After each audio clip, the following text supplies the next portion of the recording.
Não se preocupe com a nova taxação do imposto de renda, afinal, a taxa é para os ricos, pelo menos até eles fugirem. Este é o Visão Libertária, sua fonte de informações descentralizadas e distribuídas. Ajude a propagar as ideias de liberdade, deixe o seu like e compartilhe com amigos. Um artigo seu pode virar vídeo aqui também, sabia? Este artigo foi sugerido por Justiça Social é Meu Pau, escrito por Supremo Tripanossamo Federal, revisado por historiador libertário e narrado por Ufaratsta. O governo federal anunciou recentemente a sua proposta para as novas regras do imposto de renda. A principal mudança anunciada é a ampliação da faixa de isenção para pessoas que ganham até R$ 5.000 mensais. Tal medida visa beneficiar a classe média baixa, um dos maiores grupos que compunham o eleitorado de Lula, particularmente impactado pela alta inflação dos últimos anos, criada pela incompetência do líder petista. A isenção do imposto de renda era anteriormente restrita até R$ 2.259,20 mensais. Para aqueles que terão a alíquota reduzida, o governo promete que um sistema de tributação progressiva será adotado especialmente para pessoas que ganham entre R$ 5 e R$ 7.000 mensais. Com isso, o governo alega que irá aliviar a carga tributária das classes média e baixa, cujo poder de compra foi atingido pelo aumento dos preços dos alimentos e impostos aumentados pelo temido Fernando Tachad.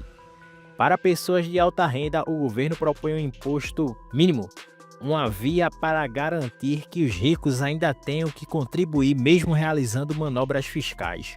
A noção central do plano é transferir grande parte da carga tributária para os considerados ricos, permitindo isentar as camadas de renda mais baixa sem a criação de um rombo fiscal, já que o governo não quer cortar gastos. O impacto dessa proposta seria notável em diversas classes sociais. Ainda no campo das propostas mais ousadas, o governo também sugere a retomada da taxação de dividendos de sócios de empresas, um imposto extinto há 30 anos. Os apoiadores do plano argumentam que a retributação de dividendos, que são os lucros dados aos acionistas, aumentaria a receita e ajudaria a manter o equilíbrio fiscal da nação. Porém, essas medidas, que a esquerda defende como um meio de distribuir dinheiro, criariam obstáculos significativos que minariam a confiança das empresas e a dinâmica dos investimentos.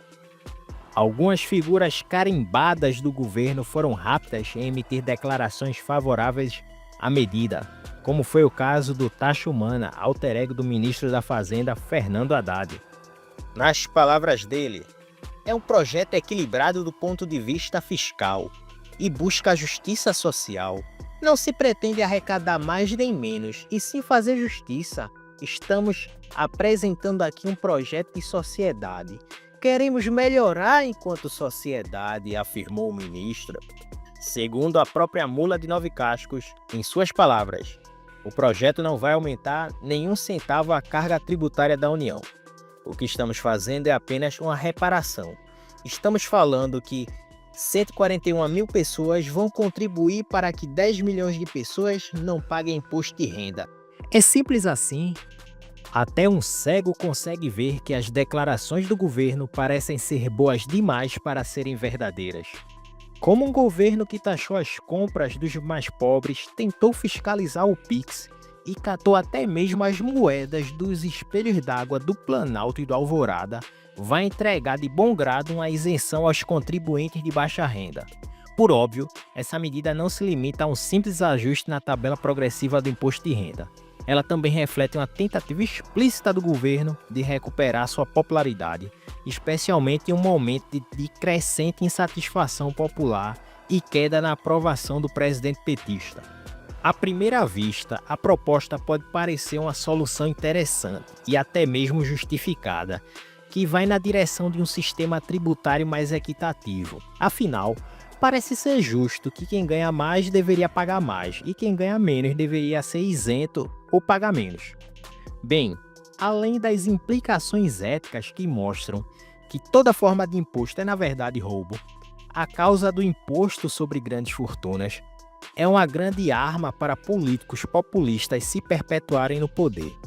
Essas táticas criam uma divisão social A velha guerra de classes defendida pelos marxistas, a luta entre o burguês, na figura do empresário, contra os trabalhadores, na figura dos empregados. Os números das pesquisas indicam que a situação política do governo Lula está longe de ser confortável. A recente pesquisa realizada pelo Paraná Pesquisas revelou um índice de reprovação de 58,1% na cidade de São Paulo, o que coloca ainda mais pressão sobre o governo. Vale lembrar que o Painho ganhou na capital paulista, obtendo cerca de 3.677.921 votos, o que corresponde a 53,54% dos votos válidos em 2022. O arrependimento dos paulistas que fizeram L sobre tudo da isentosfera acendeu um sinal de alerta no governo, já que essa turminha hipócrita amava comprar produtos na Shein e na Shopee. No entanto, esta não é a primeira vez que o governo Lula tenta usar políticas populistas para aliviar a pressão financeira que os brasileiros estão enfrentando como resultado do preço do amor. Medidas semelhantes foram sugeridas pelo governo em novembro de 2024. Elas pretendiam impor uma nova alíquota de imposto para qualquer pessoa que ganhasse mais de R$500 mil por ano, ou mais de R$50 mil por mês. Como esperado, esta proposta causou apreensão no mercado, já que muitas pessoas temem que o alto imposto de renda cause fuga de capitais, o que pode deprimir ainda mais a economia nacional. Essa instabilidade fiscal é vista como um risco não apenas para os grandes investidores, mas também para a confiança geral do mercado no Brasil. Por sinal, essa medida do governo de 2024 foi o tema de outro artigo aqui do Visão Libertária, chamado Governo propõe imposto sobre grandes fortunas, disfarçado como mudança de alíquota no imposto de renda. Dê uma olhada para mais informações após assistir o vídeo. Link na descrição. Mas e agora, vamos entrar na verdadeira encruzilhada do debate. Essa política é considerada por muitos uma forma válida de aumentar a receita do governo e garantir que os mais ricos paguem sua parte justa de acordo com aqueles comunistas que apoiam a tributação de grande fortuna. Vide os socialistas invejosos. A base deste raciocínio é a ideia fundamentalmente marxista de que os mais ricos têm uma dívida com os mais pobres e que ela deve ser paga por meio de impostos. Esta escola de pensamento sustenta que tributar pessoas ricas pode ser um meio de redistribuir riqueza, promovendo a sagrada igualdade social para financiar programas sociais que ajudem as classes mais pobres. Tudo isso parece muito estranho vindo de um governo que, além de cobrar impostos sobre bens e serviços mais demandados pelas pessoas, como alimentos, roupas, remédios e combustíveis, adota políticas irresponsáveis que geram aumento da inflação e corroem o poder de compra do real. Que contradição, não? Assim como toda a teoria furada de Marx, essa visão ignora uma série de nuances econômicas cruciais. A teoria marxista, que continua a influenciar uma grande parte da esquerda contemporânea, vê a economia como um jogo de soma zero, em que a prosperidade de alguns leva à exploração e ao sofrimento de outros. De acordo com Karl Marx, os ricos acumulam riqueza explorando a classe trabalhadora ou tirando vantagem através da mais-valia. Se a classe operária tudo produz, a ela tudo pertence, é o que os marxistas brandam aos quatro ventos enquanto acusam os patrões de roubo. Para a esquerda, a exploração do trabalho se dá quando o patrão, que supostamente não produz nada, fica com a maior parte do capital gerado. Este conceito é em grande parte falho, pois ignora a contribuição significativa dos empresários e das elites capitalistas para o processo produtivo. O empresário contribui com a organização e divisão de funções, além de prover para o trabalhador os insumos necessários para a produção, como matéria-prima, máquinas e equipamentos. Somente o empreendedor está sujeito aos grandes riscos E para ele ter sucesso, ele precisa ter boas ideias e encontrar a maneira mais eficiente de servir a sociedade.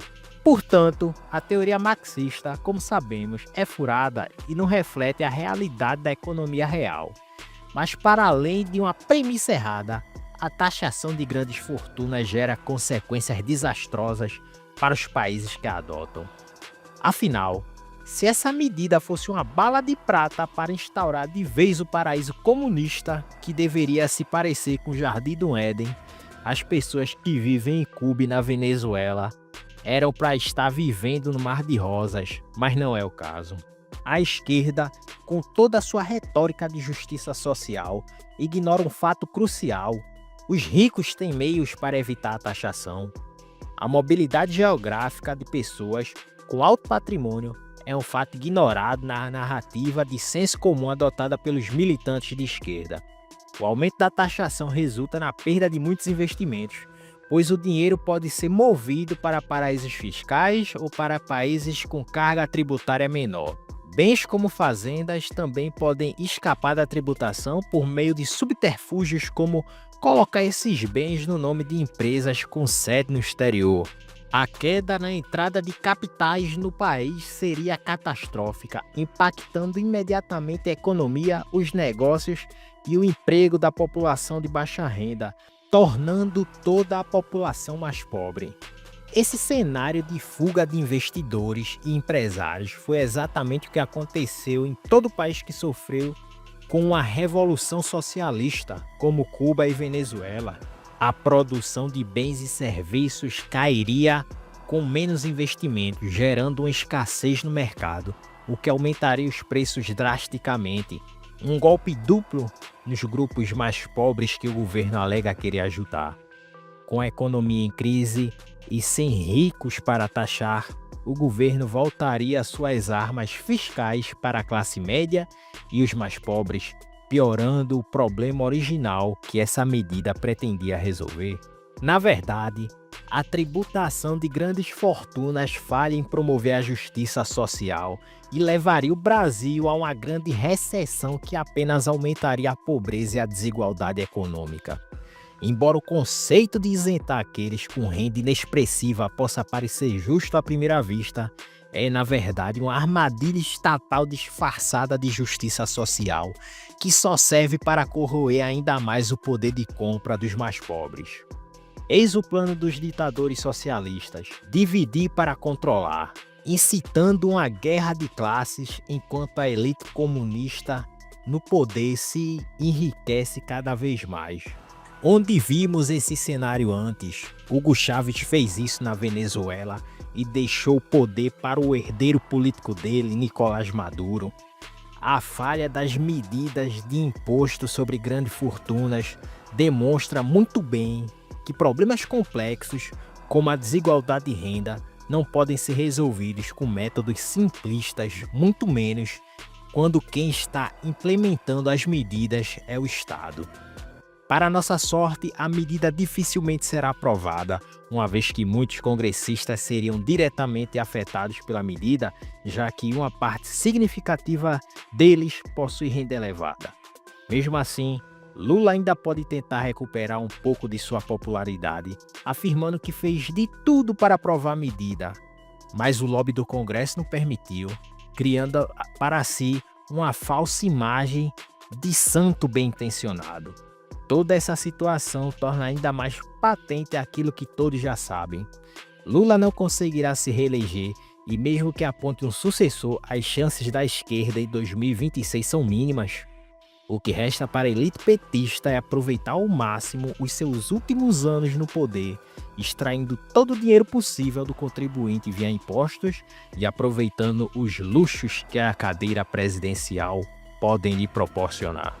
Mesmo que essa proposta em específico não seja aprovada, o governo irá passar os próximos 2 anos promovendo toda a sorte de aumento de impostos e intervenção do Estado na vida dos brasileiros.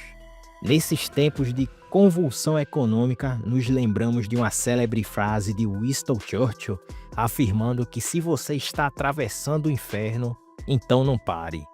Estamos sem dúvida atravessando um inferno político e econômico, onde a resistência da direita parece estar enfraquecida, especialmente com a perseguição ditatorial à maior figura de oposição ao PT, Jair Bolsonaro, e também a seus apoiadores mais próximos. No entanto, o que estamos presenciando é, na verdade, a última tentativa desesperada de uma esquerda que teme pela própria sobrevivência. O PT está desgastado e nenhum da esquerda, nem mesmo da centro-esquerda, parece ter chances contra a direita em 2026. Por isso, eles já estão de olho em perseguir os próximos nomes relevantes da direita política. Enfim, podemos realmente estar atravessando o inferno, mas esse ponto do trajeto, estamos perto do fim. Obrigado pela audiência, esse é um canal colaborativo, participe você também, cadastre-se agora mesmo no site visãolibertaria.com e envie artigos por lá. Os colaboradores recebem recompensas em Bitcoin. Inscreva-se no canal e clique no botão da campainha para ser avisado de novos vídeos. Até a próxima!